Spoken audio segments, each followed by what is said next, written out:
High court group D exam के लिए हिंदी के टॉप 100 क्वेश्चन देखेंगे जो कि आपके एग्ज़ाम के लिए इम्पोर्टेंट है। वीडियो स्टार्ट करने से पहले आप लोगों से एक बात कहूँगा, जो लोग नए हैं तो प्लीज़ चैनल को ज़रूर सब्सक्राइब कर लें। चलिए शुरू करते हैं आज का वीडियो। प्रश्न संख्या 1 से 5 के लिए निर्देश है, दिए गए शब्दों में प्रयुक्त सही संधि का नाम ज्ञात कीजिए। जैसे कि पहला है स्वागतम। स्वागतम में कौन सी संधि हो जाएगी? तो ऑप्शन बी आपका राइट आंसर, यण संधि आपका हो जाएगा। अगला है भानुदय। भानुदय में कौन सी संधि होगी? तो ऑप्शन बी आपका राइट आंसर, दीर्घ संधि हो जाएगी। नेक्स्ट है सूर्योदय। इसमें कौन सी संधि है? 4 ऑप्शन आपके दिए गए, इसमें से हो जाएगी ऑप्शन ए गुण संधि। अगला हरिश्चंद्र। हरिश्चंद्र में कौन सी संधि होगी?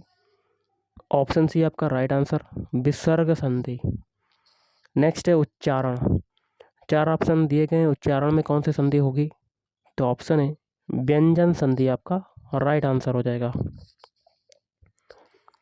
निर्देश है प्रश्न संख्या 6 से 10 के लिए, दिए गए शब्दों के सही संधि विच्छेद के विकल्प को चुनिए। जैसे कि उल्लेख है, उल्लेख का संधि विच्छेद क्या होगा? तो ऑप्शन बी उत्धन लेख, ये हो जाएगा आपका शुद्ध संधि विच्छेद। अगला अत्याचार। अत्याचार का संधि विच्छेद क्या होगा? तो अत्याचार का क्या होता है संधि विच्छेद? मैंने आपको बताया है, ऑप्शन डी अति धन आचार, ये होता है अत्याचार का संधि विच्छेद। ओके। अगला है दिगंबर। दिगंबर का संधि विच्छेद क्या होगा? ऑप्शन बी दिक धन अंबर, ये होता है दिगंबर का सही संधि विच्छेद। अगला है पावक का संधि विच्छेद क्या होगा? तो ऑप्शन ए आपका राइट आंसर बनेगा पौ धन अख। बहुत ही सिंपल सा क्वेश्चन है। अगला है उपैती। उपैती का संधि विच्छेद क्या होगा? ऑप्शन सी उपधन एति। अगला निम्न के शब्दों में से किस शब्द में उपसर्ग नहीं है? तो ऑप्शन डी ओढ़ना। उपसर्ग जो है वो आगे से निकालते हैं। देखिए अपवाद में आप उपसर्ग, परा उपसर्गारा पराजय में, प्रभाव में भी उपसर्ग है, लेकिन ओढ़ना में उपसर्ग आपका नहीं निकलना है। अगला निम्न के शब्दों में से कौन सा शब्द देशज नहीं है? 4 ऑप्शन आपके दिए गए हैं, तो ऑप्शन डी पुष्कर। अब देखिए निर्देश है प्रश्न संख्या 13 से 17 के लिए, निम्न के शब्दों के समास बताइए। जैसे कि बनबास। बनबास में कौन सा समास होगा? ऑप्शन ए तत्पुरुष समास। अगला है पंचवटी। पंचवटी में समास बताइए, तो ये हो जाएगा द्विगु समास। अगला है पीताम्बर। पीताम्बर में कौन सा समास होगा? तो ऑप्शन ए बहुव्रीहि समास आपका राइट आंसर हो जाएगा। अगला है नरोत्तम। नरोत्तम में कौन सा समास होगा? ऑप्शन बी तत्पुरुष समास। नेक्स्ट है आजन्म। आजन्म में कौन सा समास होगा? तो ऑप्शन डी अव्ययी भाव समास। अगला है निर्देश है प्रश्न संख्या 18 से 26 के लिए, दिए गए शब्दों के अर्थ को व्यक्त करने वाले सही विकल्प का चयन करें। बलय। बलय के लिए क्या होगा सही शब्द? ऑप्शन सी घेरा। अगला है संपुट। संपुट के लिए क्या सही शब्द होगा? बंधी हुई अंजलि। अगला है प्रभंजन। प्रभंजन के लिए सही शब्द क्या होगा? ऑप्शन डी तेज वायु। नेक्स्ट है पुष्कल। पुष्कल के लिए सही शब्द क्या होगा? ऑप्शन सी बहुत सा। नेक्स्ट है प्रत्यागमन। प्रत्यागमन के लिए क्या हो जाएगा? ऑप्शन डी वापस आना। परिवाद। परिवाद का मतलब क्या होता है एक्चुअल में? तो वो हो जाएगा ऑप्शन सी निंदा। अगला है शबनम। शबनम का मतलब क्या हो जाएगा? ऑप्शन बी ओस। नैसर्गिक। नैसर्गिक का मतलब ऑप्शन ए प्राकृतिक। अस्मिता, इसका मतलब क्या होगा? ऑप्शन बी अहंता। निर्देश है प्रश्न संख्या 27 से 35 के लिए, दिए हुए शब्दों में भिन्न अर्थ को व्यक्त करने वाले शब्द को ज्ञात करें। 27 में 3 देखिए, 3 का मतलब एक समान होगा, और एक जो होगा वो अन्य तीनों से भिन्न होगा, बेमेल होगा। बेमेल वाला बताना है तो धनाधिप। और बाकी के तीन जैसे कि इंद्र, सुरेश, सुरेंद्र, ये तीनों क्या है, इनका मतलब एक ही होता है। पर्यायवाची हैं इंद्र के। 28वां, इसमें आपका बेमेल कौन सा होगा तो धनद। बाकी के जो तीन हैं सरस्वती, बाचा और शारदा, ये तीनों का मतलब एक ही होता है।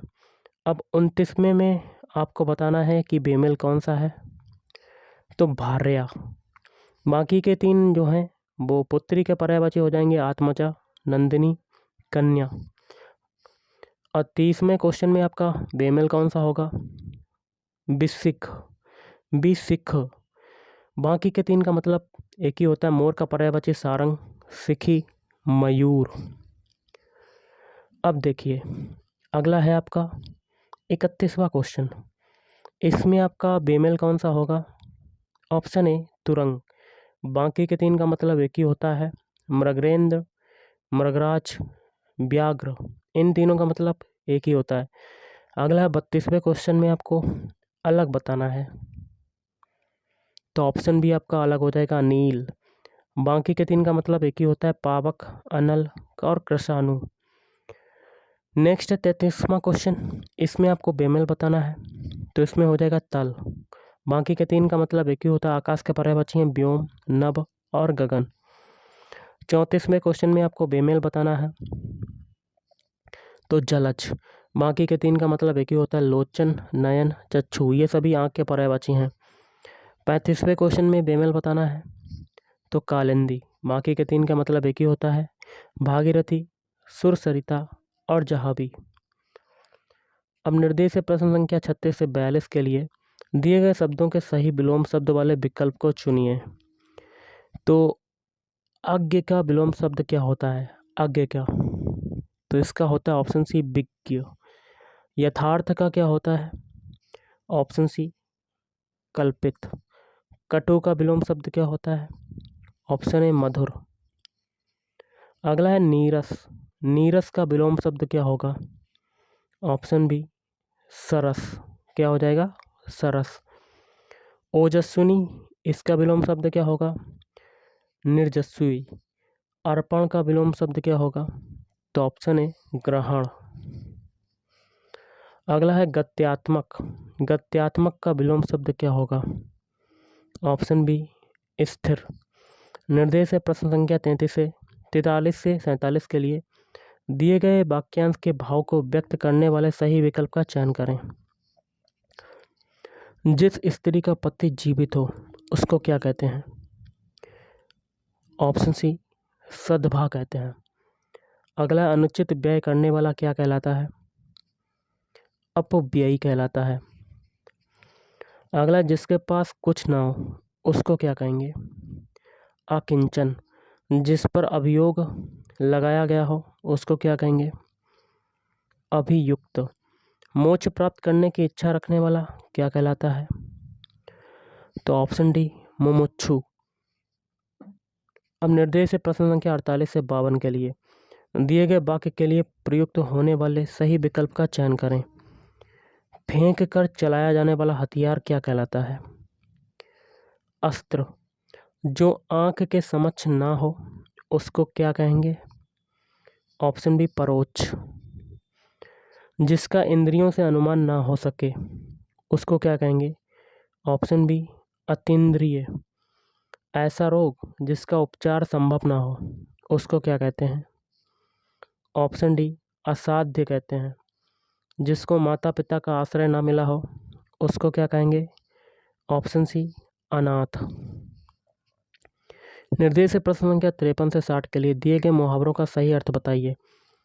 पेट में दाढ़ी होना, इसका मतलब क्या होता है, देखने में सीधा किंतु चालाक होना। अगला है पापड़ बेलना, इसका मतलब क्या होता है, मुसीबत उठाना। अगला है पानी पानी होना, इसका मतलब क्या होगा, बहुत लज्जित होना। गूलर का फूल होना, इसका मतलब क्या होता है, दुर्लभ होना। अगला है चांदी का जूता मारना, इसका मतलब क्या होगा, ऑप्शन बी रिश्वत देना। कान का कच्चा होना इसका मतलब क्या होता है? सुनी बात पर विश्वास करना। अगला 19-20 होना इसका मतलब क्या होगा? ऑप्शन ए बहुत कम अंतर होना। खून का घूंट पीना इसका मतलब क्या हो जाएगा? ऑप्शन सी क्रोध दबाना। निर्देश प्रश्न संख्या 61 से 68 के लिए नीचे लिखे लोकोक्तियों के सही अर्थ का चयन करें। आगे नाथ ना पीछे पगहा इसका मतलब क्या होगा? बंधन रहित होना।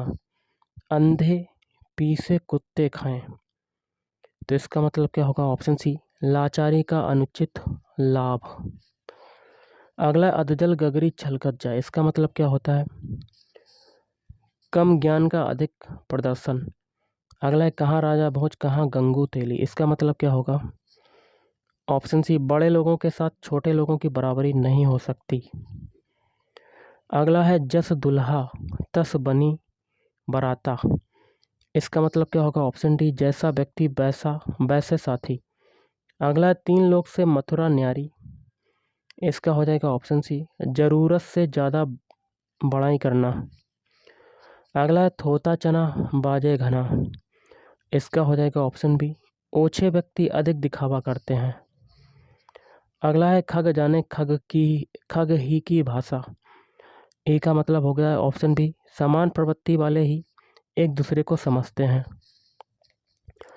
अगला हिंदी साहित्य के किस भाव को व्यभिचारी भाव भी कहा जाता है? तो ऑप्शन डी संचारी भाव को। अगला हिंदी साहित्य का 9वां रस कौन सा है? ऑप्शन सी शांत रस। अगला रस कितने प्रकार के होते हैं? तो ऑप्शन डी 9। अगला ऊधव मोहि ब्रज बिसरत नाही में कौन सा रस है? ऑप्शन है श्रृंगार रस। वीर रस का स्थायी भाव क्या होता है? तो ऑप्शन बी उत्साह। अगला उस काल मारे क्रोध के तन कांपने उसका लगा मानो हवा के जोर से सोता हुआ सागर जगा। प्रस्तुत पंक्तियों में कौन सा रस है? रौद्र रस। अगला है मन पछिते हैं अवसर बीते दुर्लभ देह पाई हरि पद भजु करम वचन अरुणीके इन पंक्तियों में कौन सा रस है?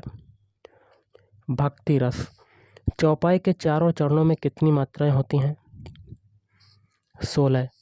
छंद कितने प्रकार के होते हैं? छंद तो 3 प्रकार के होते हैं। ऑप्शन है दोहा के प्रथम और तृतीय चरण में कितनी मात्राएं होती हैं? 13। अगला मूक होई बाचाल पंगु चढ़ई गिरिवर गहन जसु कृपा सो दयाल द्रवहु सकल कलिमल दहन। प्रस्तुत पंक्तियों में कौन सा छंद है? ऑप्शन सी सोरठा छंद। दोहे और रोले को क्रम से मिलाने पर कौन सा छंद बनता है? ऑप्शन बी कुंडलिया छंद। अगला है अवधि शिला का उर पर था गुरुभार तिल तिल काट रही थी दृग जल धार। प्रस्तुत पंक्तियों में कौन सा छंद होगा? ऑप्शन डी बरवय। जहाँ बिना कारण के कार्य का होना पाया जाए वहाँ कौन सा अलंकार होता है? विभावना। अगला जहाँ उपमेय में अनेक उपमानों की शंका होती है वहाँ कौन सा अलंकार होता है? ऑप्शन डी संदेह। भारत के सम भारत हैं में कौन सा अलंकार है? अनबयन अनन्वय। अगला पूत कपूत तो क्यों धन संचय पूत सपूत तो क्यों धन संचय। प्रस्तुत पंक्तियों में कौन सा अलंकार है? लाटानुप्रास। उसी तपस्वी से लंबे थे देवदार 2-4 खड़े इस पंक्ति में कौन सा अलंकार है? प्रतीप। अगला रहीमन पुत्री श्याम मनहु जलज मधुकर लसय। प्रस्तुत पंक्तियों में कौन सा अलंकार है? उत्प्रेक्षा अलंकार। अगला है उदित उदय गिरी मंच पर रघुवर बाल पतंग बिकसे संत सरोज सब हर्षे लोचन भ्रंग। इन पंक्तियों में प्रयुक्त अलंकार का नाम बताइए। रूपक अलंकार। ध्रुव स्वामिनी के लेखक का नाम बताओ। तो ऑप्शन बी जयशंकर प्रसाद। विनय पत्रिका के रचयिता कौन है? Option C Tulsidas. मानस का हंस के लेखक का नाम बताओ। अमृतलाल नागर। मजदूरी और प्रेम के लेखक का नाम क्या है? सरदार पूर्ण सिंह। निम्नलिखित में से कौन सी पुस्तक सुमित्रानंदन पंत द्वारा लिखित नहीं है? नीरजा। बाकी के तीन हैं ज्योत्सना, चिदम्बरा, युगवाणी। निम्नलिखित में से कौन सी पुस्तक प्रेमचंद्र द्वारा लिखित नहीं है? जय पराजय। बाकी के तीन लिखित हैं कायाकल्प, रंगभूमि, प्रेमाश्रम। नूतन ब्रह्मचारी उपन्यास के लेखक का नाम, रचनाकार का नाम बताओ। बालकृष्ण भट्ट। दुख ही जीवन की कथा रही, क्या कहूँ आज जो नहीं कही। प्रस्तुत पंक्तियों के रचयिता का नाम। Option C Suryakant Tripathi Nirala. एकदा नैमिषारण्य के लेखक हैं अमृतलाल नागर। कलम का सिपाही क्या है? जीवनी। हिंदी की पहली कहानी लेखिका का नाम? बंग महिला। हिंदी साहित्य में प्रयोगवाद के प्रवर्तक का नाम? अज्ञे। तो गाइस आज के इस वीडियो में इतना ही। Thank you.